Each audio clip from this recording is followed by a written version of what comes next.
the Zenith Institute of Advanced Mathematics rose from the surface of mathematical prime like a crystalline dream made manifest. Its towers shifted and reconfigured according to principles that would drive ordinary observers mad, each structure a three-dimensional expression of theorems that had shaped civilizations. Jin Park stood before the main entrance, his single battered suitcase in hand, and felt simultaneously smaller than he had ever felt and larger than he had ever dared to imagine. He was 26 years old, human, and completely out of his depth. The acceptance letter still felt like a mistake, though he had checked it 743 times during the 3-month journey from Earth, one of only 3 humans ever accepted into the Institute's 500-year history. His mother had cried. His father had nodded with quiet pride. His grandmother, the only other mathematician in the family, had gripped his hands with surprising strength and whispered, "Show them what we can do." Now, walking through corridors that bent in ways his earth-trained mind insisted were impossible, Jin wondered what exactly it was that humans could do. The other students moved past him with the confidence of those who belonged. Aquilion, easily 4 meters tall, chittered softly to itself as equations danced in bioluminescent patterns across its carapace. A crystalline telari refracted light into geometric perfection as it glided by, its thoughts processing mathematics at speeds that made computers seem sluggish. Avon, all 6 limbs moving in precise coordination, left wet footprints that formed fractal patterns on the self-cleaning floor. And then there was Jin, who had gotten a nosebleed from the dimensional distortion in Corridor 7 and had to ask for directions 3 times. His quarters were small but functional, a cube of neutral gray that could be customized to any species' needs. Jin set the environmental controls to Earth normal and collapsed on the sleeping platform, wondering if he had made a terrible mistake. Back at Seoul National University, he had been exceptional. Here, he was an oddity at best, a diversity admission at worst. The thought made his chest tight with an emotion he refused to name. The first 3 months passed in a blur of incomprehension and grinding effort. Jin discovered that while he had been top of his class on Earth, he was barely adequate here. The fundamental mathematics course that served as the Institute's baseline assumed knowledge that human universities had not even theorized. His classmates could visualize 11-dimensional spaces with ease. Jin still sometimes got confused by perspective drawings, but he refused to quit. Every morning he woke before the station's artificial dawn and studied until his eyes burned. He attended every lecture, recorded everything, and spent his evenings watching them again at half speed. Slowly, painfully, things began to make sense. Not in the way they made sense to his classmates, who could derive solutions through pure logical progression, but in his own way. Jin saw patterns. He felt the shape of solutions before he could prove them. It was messy and imprecise, and his professors found it frustrating, but it worked. Professor Vel'trax, his academic advisor, was a Quillian of considerable patience. The insect-like being had been at the Institute for 60 standard years and had seen thousands of students pass through. Jin was the first human, and Vel'trax found the experience perplexing. "Your methodology is sound," the professor said one day, bioluminescent patterns flickering in what Jin had learned to recognize as confusion. "But I cannot follow your reasoning. You leap from premise to conclusion without showing your work." "I do show my work," Jin protested, gesturing at the holopad covered in his notes. "You show some work, but there are gaps, logical steps missing. It is as though you travel from point A to point C without passing through point B." Jin frowned, trying to articulate something he had never fully examined. "Maybe I pass through point B so quickly I don't notice. It just feels obvious." "Mathematics is not about feelings, Student Park. It is about rigorous, systematic proof." Jin nodded, chastened, and resolved to show more steps. But the truth was, he often did not know what the steps were. He simply saw the answer and worked backward to justify it. His assigned study partner was Zin, a telari whose crystalline structure processed information with computer-like precision. Zin was intellectually superior by every measurable metric and made no secret of finding their partnership baffling. "You are inefficient," Zin observed one evening as they worked through problem sets in the common study chamber. The Tilari's voice was like wind chimes, musical and emotionless. You attempt 17 different approaches before finding the correct one. Why not calculate the optimal path first? Because I don't know which path is optimal until I try them, Jin said, rubbing his temples. The problem they were working on involved harmonic resonance in higher dimensional spaces, and it was giving him a headache. That is irrational. Maybe. But I got the answer, didn't I?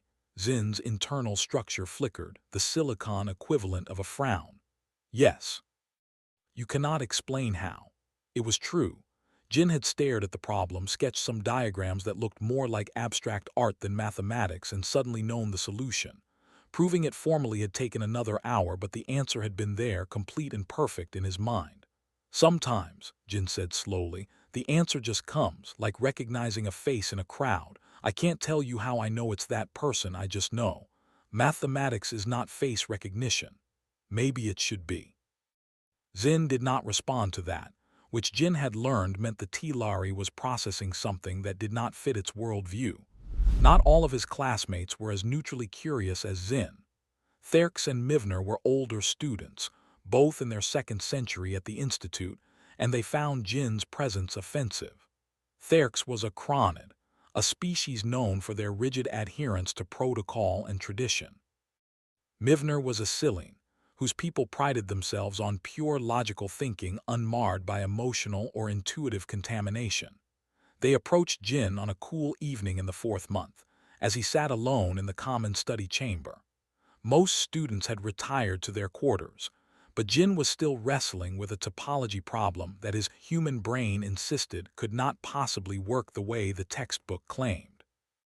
"Student Park," Theurx said, his voice carrying the harmonic overtones that indicated formal address. "We come bearing a traditional welcome." Jin looked up, wary. Theurx and Mivner had never spoken to him before except to make barely veiled comments about lowered standards and questionable admission practices. "A welcome?" he asked. "Indeed," Mivner said, his silver eyes gleaming with something that might have been amusement on a species capable of emotion. "It is customary for senior students to present newcomers with a challenge, a test of worthiness, one might say." They placed a data crystal on the table before him. It projected a document in standard mathematical notation, page after page of complex equations and logical progressions. "The theorem of infinite recursion," Theurx announced. "Proposed 847 years ago by the legendary core mathematics himself. Perhaps you have heard of it." Jin scanned the first few pages and felt his stomach sink. Even his limited understanding of Institute history knew this name.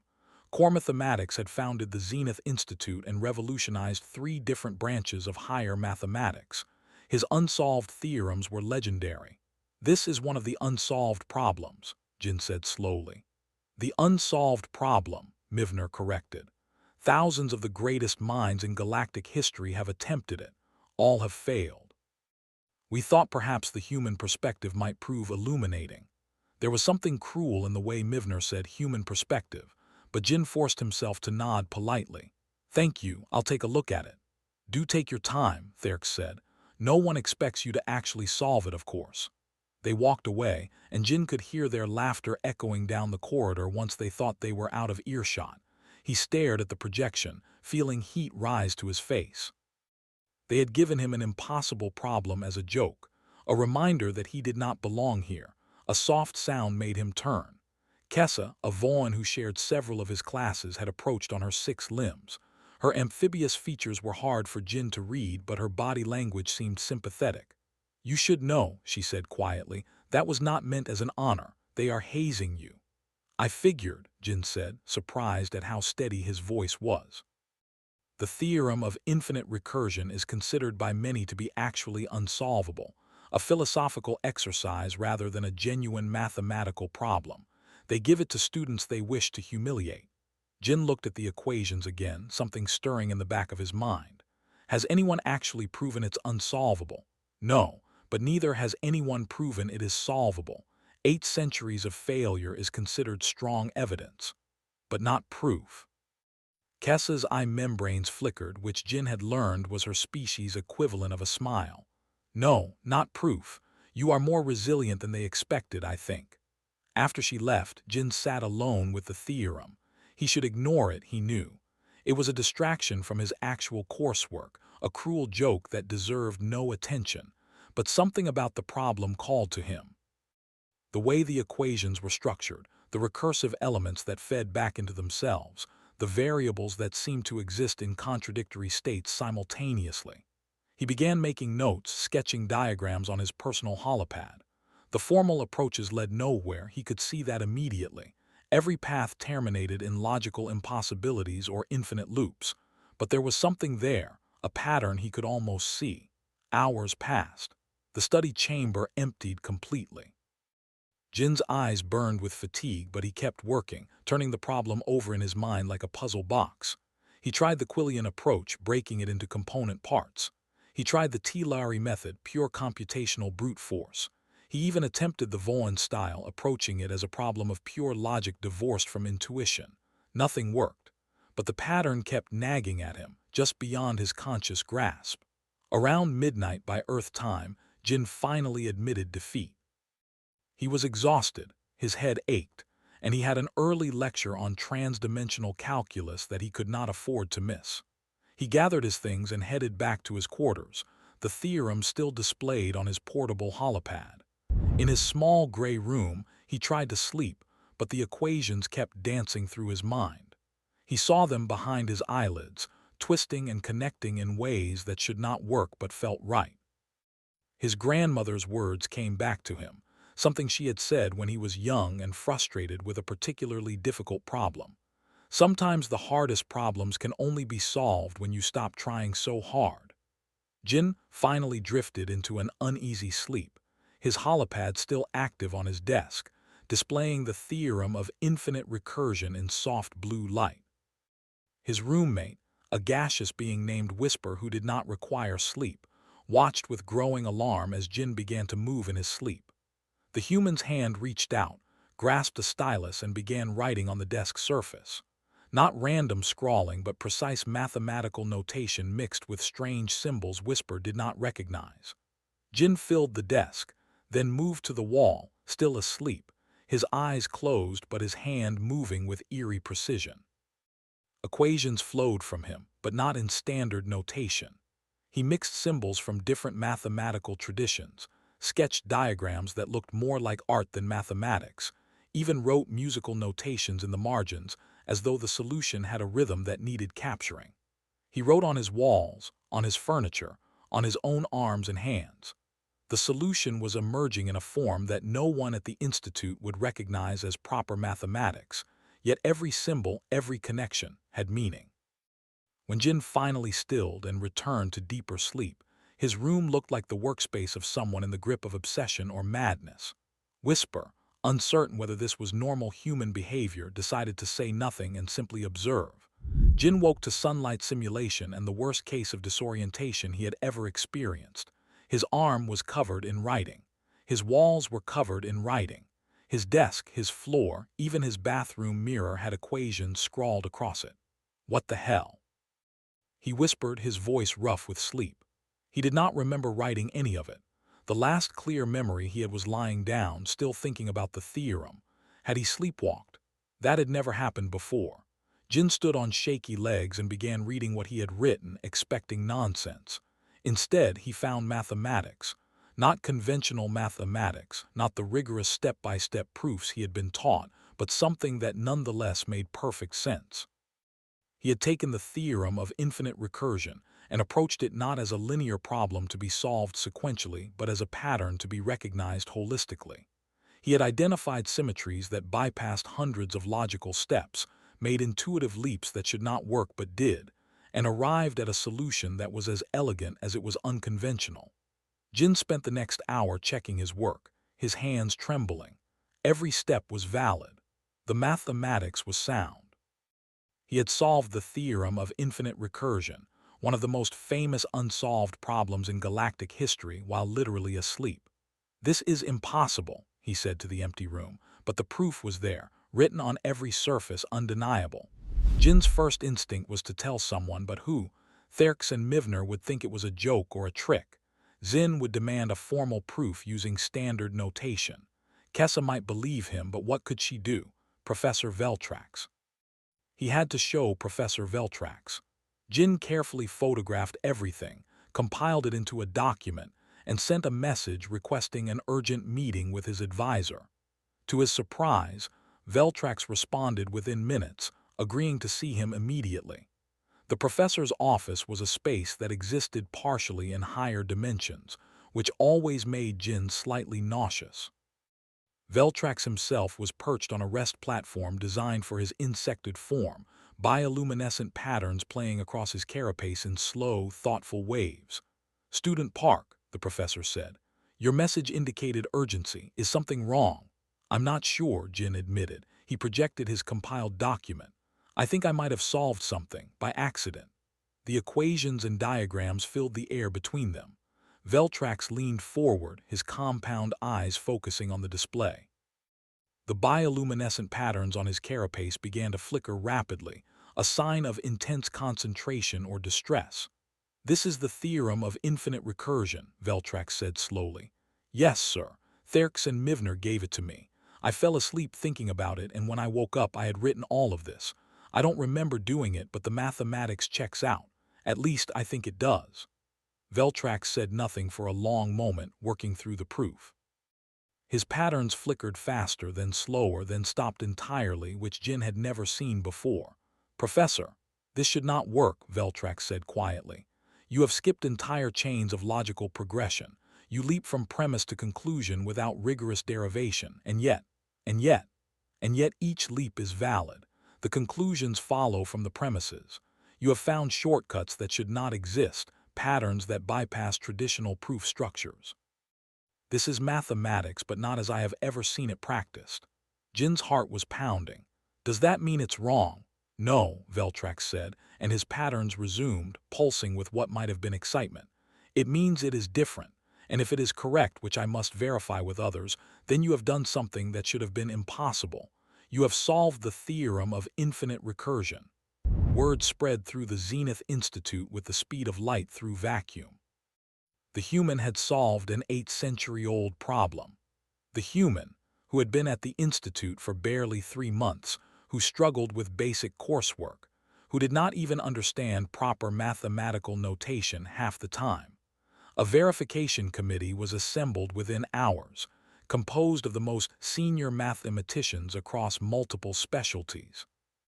Jin found himself standing before them in a formal chamber, his proof displayed in holographic splendor, while the greatest minds in the galaxy picked it apart. They worked for 3 days. Jin attended his regular classes, but his mind was elsewhere. Zin asked him about the rumors. Kessa congratulated him quietly. Theurx and Mivner avoided him entirely, which was somehow worse than their earlier contempt. On the 3rd day, Professor Vel'trax summoned him again. "The committee has reached a consensus," the professor said. His patterns were subdued, careful. "Your proof is mathematically valid. Every step, every connection, every conclusion follows logically from what came before. You have indeed solved the theorem of infinite recursion." Jin felt his knees go weak with relief. "Then why do you look so troubled?" "Because we do not understand how you did it. Your methodology is unlike anything in the 8,000-year history of formal mathematics. You use intuitive leaps that we cannot follow, pattern recognition that seems almost mystical, approaches that feel more like art than rigorous proof. But you said it's valid." "It is. That is what troubles us." Vel'trax paused, his pattern stilling. "There are those on the committee who believe you must have had assistance. That no one, particularly not a human with only months of advanced training, could solve this problem through legitimate means." The words hit Jin like a physical blow. "They think I cheated. A formal inquiry has been opened. You will be asked to defend not only your solution but your methods. I am sorry, Student Park. I do not believe you cheated, but I am not the entire committee." The inquiry was scheduled for 1 week later, giving Jin time to prepare his defense. He spent every waking hour documenting his process, trying to explain steps he had taken unconsciously, attempting to make rigorous what had felt natural and obvious. Kessa visited him in his quarters on the evening before the inquiry. "You should know," she said, "that Theurx and Mivner are behind this, They have been filing complaints, gathering support from those who believe the standards have been lowered too much. Because I'm human. Because you are different, and what is different is threatening. Kessa settled onto her 6 limbs, her amphibious features serious. But you have allies too. Professor Vel'trax speaks for you. I speak for you. Even Zen, in their way, has been arguing that different cognitive approaches have validity. Will it be enough? I do not know, but I know this. What you did was remarkable. Do not let them make you ashamed of it. The inquiry took place in the Grand Chamber, a space designed to accommodate hundreds of different species. The committee sat in a semicircle before him, 12 of the most distinguished mathematicians in the galaxy. Jin stood alone at the center, feeling very small and very human. The head of the committee was a seer, a species Jin had never encountered before. They appeared as a shifting pattern of light and shadow, their voice emerging from everywhere and nowhere. "Student Park," the seer said, "you stand accused of academic fraud. Specifically, it is alleged that you could not have solved the theorem of infinite recursion through your own abilities and must have obtained assistance through illegitimate means. How do you respond?" Jin took a deep breath, remembering his grandmother's hands gripping his, telling him to show them what humans could do. "I solved it myself," he said, his voice steady. "But I understand why you have difficulty believing that, because I didn't solve it the way you would. I solved it the way a human would." He activated his presentation, displaying not just his final proof but the entire messy process that had led to it. The false starts, the pattern recognition, the intuitive leaps. "Human evolution did not favor pure logic," Jin said. "We evolved to see patterns in incomplete data, to make survival decisions with insufficient information. A human ancestor who could look at broken branches and footprints and intuitively know a predator had passed by survived. One who needed to gather complete data and perform rigorous analysis before reaching a conclusion died." He showed examples from human history. How ancient navigators crossed oceans by reading patterns in waves and stars. How scientists made breakthrough discoveries through dreams and intuition before proving them rigorously later.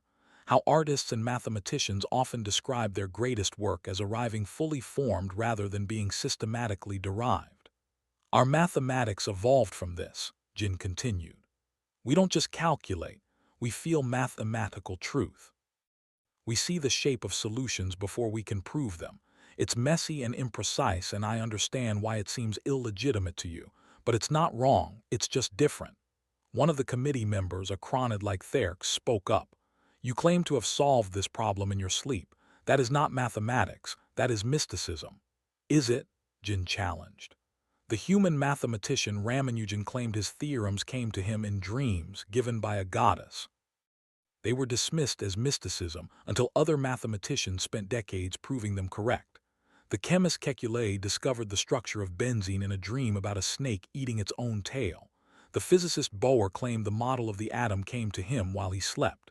Human history is full of unconscious problem-solving, of our minds working on questions while our conscious awareness rests. That is anecdote, not evidence. "Then test me," Jin said. "Give me other unsolved problems. Watch me work. See if I can provide insights or approaches that your traditional methods have missed." There was murmuring among the committee. The seer's light patterns flickered thoughtfully.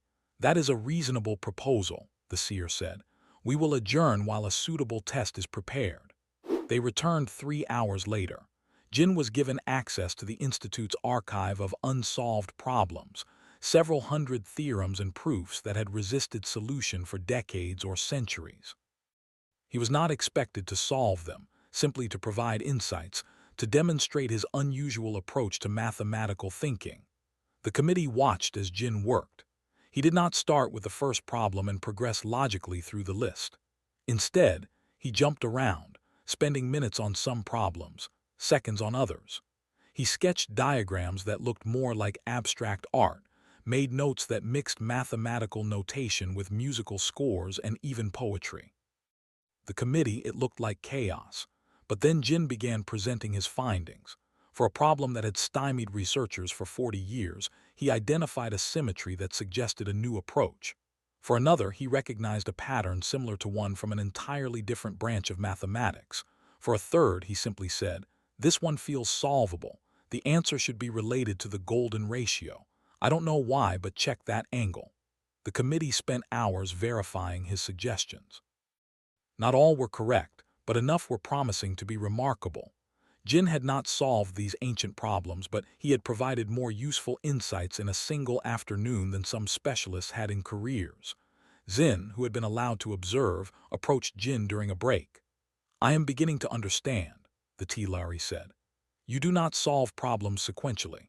You see the entire problem space holistically and identify patterns that suggest solutions.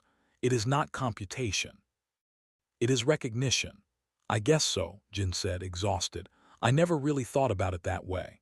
Because for you, it is natural, like breathing." Zin's crystalline structure flickered thoughtfully. "I process faster than you. I can perform more calculations simultaneously, but I cannot see what you see. I am beginning to think that is not a failure on your part, but a different form of intelligence entirely." The final session of the inquiry convened that evening. Jin stood again before the committee, tired but no longer afraid. He had shown them what he could do. If they rejected it anyway, then this place was not for him. The seer spoke for the committee. "Student Park, we have reviewed the evidence and observed your demonstration. The committee has reached a decision." The light pattern swirled. "Your solution to the theorem of infinite recursion is validated. All charges of academic fraud are dismissed." Jin felt something unknot in his chest. "However," the seer continued, "your case has raised profound questions about the nature of mathematical thinking and valid methodologies for arriving at truth. An elder member of our institute has brought to our attention certain historical documents that we believe are relevant." A new projection appeared, ancient texts written in archaic notation. "These are the personal journals of core mathematics, founder of this institute. They have been preserved but rarely studied. In them, he writes about his concern that our pursuit of rigorous formalization was eliminating other valid ways of understanding mathematics. He speaks of intuition, of pattern recognition, of what he calls the path not taken." Jin stared at the texts, seeing fragments that seemed almost prophetic. "Core mathematics created many of his unsolved theorems," the seer continued, "not because he believed them unsolvable, but because he hoped someone would eventually solve them differently. He wrote, 'I have built a temple to logic, but I fear I have walled out wisdom. Let my failures be signposts for those who see what I cannot.'" The chamber was absolutely silent. "You have shown us the path not taken, Student Park. You have demonstrated that there are valid approaches to mathematical truth that our tradition has neglected or dismissed. For this reason, the committee has voted to establish a new field of study, intuitive mathematics. And you will be asked to help develop its curriculum." Jin could not speak. His throat was tight, his eyes burning. Professor Vel'trax approached, his patterns glowing warm and proud. "You have changed this institution, Student Park. That is no small thing." The weeks that followed were strange and wonderful. Jin became something of a celebrity at the institute, though he found the attention uncomfortable. More importantly, he began working with Professor Vel'trax and other interested faculty to develop a framework for teaching and studying intuitive mathematical approaches. Therx and Mivner apologized after a fashion. It was awkward and clearly prompted by pressure from the administration, but Jin accepted it. He understood their fear, their resistance to change. The institute had operated in one way for centuries. He represented an upheaval of their fundamental assumptions. Zin became his true friend and collaborator. Together, they discovered that Jin's intuitive leaps combined with Zin's computational precision created a powerful partnership. Problems that neither could solve alone became tractable when they worked together. It was slow work, learning to translate Jin's feelings and patterns into terms Zin could process, but they were making progress. Kessa proved invaluable in helping Jin understand the cultural context of the institute and how to navigate its politics. She introduced him to other students who thought differently, who had struggled to fit into the traditional framework. A small community began to form around the new field, diverse in species and approach, but united in their belief that there were many valid paths to truth. 6 months after Jin had solved the theorem of infinite recursion, a message arrived from Earth. His grandmother had died peacefully in her sleep at the age of 97. The family had waited to tell him until after the funeral, not wanting to interrupt his studies. Jin sat in his quarters, staring at the message, feeling the weight of loss settle over him. He would never be able to tell her about the inquiry, about the validation, about how he had shown them what humans could do.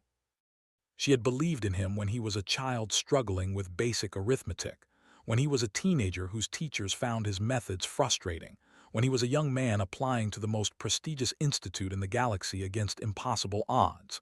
He pulled up an old video file, one of the last conversations they had before he left Earth. His grandmother's face, wrinkled and smiling, filled the screen. "I always knew your strange way of thinking would matter someday," she said in the recording. "You see patterns the rest of us miss, Jinnah. Don't ever let anyone convince you that's wrong. Promise me." "I promise, Halmione," Jin heard his younger self say. He kept that promise. Over the next year, Jin's work attracted attention from across the galaxy.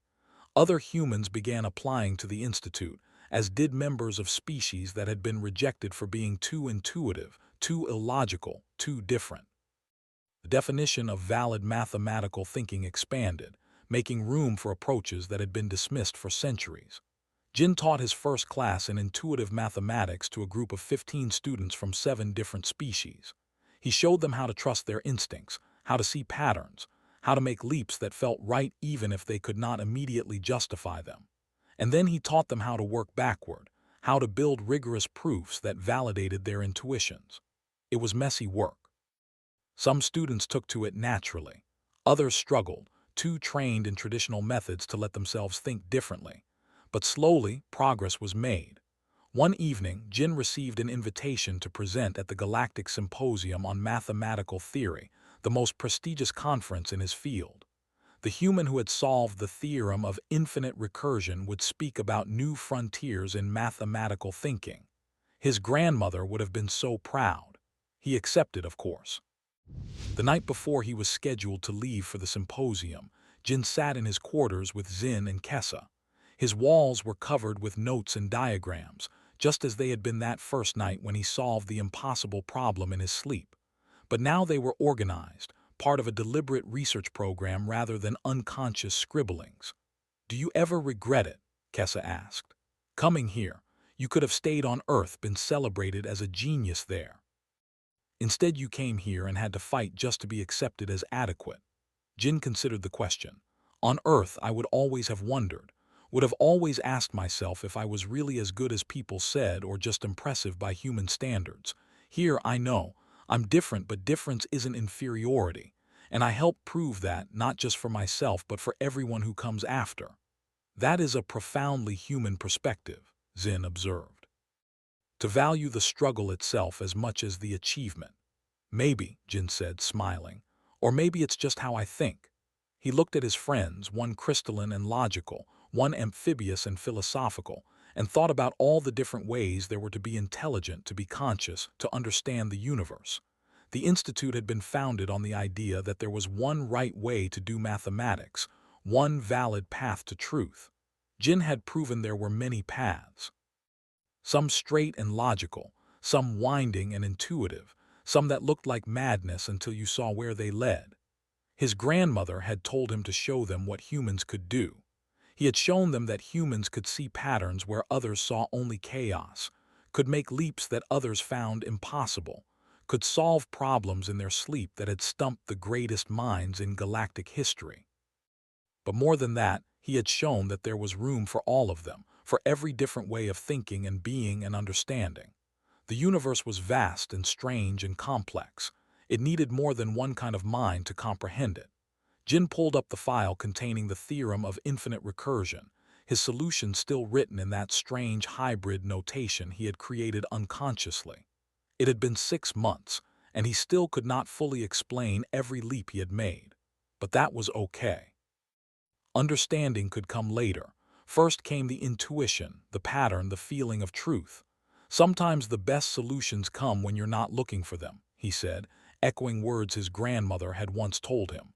Zin's structure flickered with something that might have been amusement. That is mathematically imprecise but experientially accurate. I'll take it, Jin said.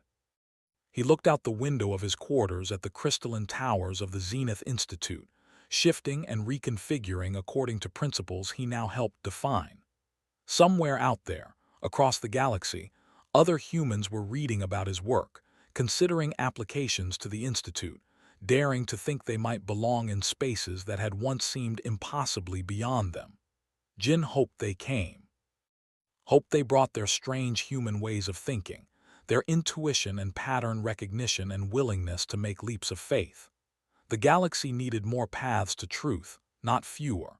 And if they came, Jin would be there to welcome them, to show them that different was not inferior, that their minds were not broken or inadequate but simply tuned to different frequencies. He would show them what humans could do.